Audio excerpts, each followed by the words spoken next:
আপনারা অনেক কষ্ট করে অনেকক্ষণ ধরে আমাদের জন্য অপেক্ষা করছেন, সেজন্য আপনাদেরকে ধন্যবাদ।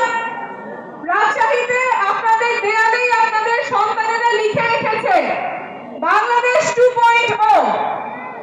আপনাদের সন্তানদের গ্রাফিটি এখনো আছে। স্বাধীন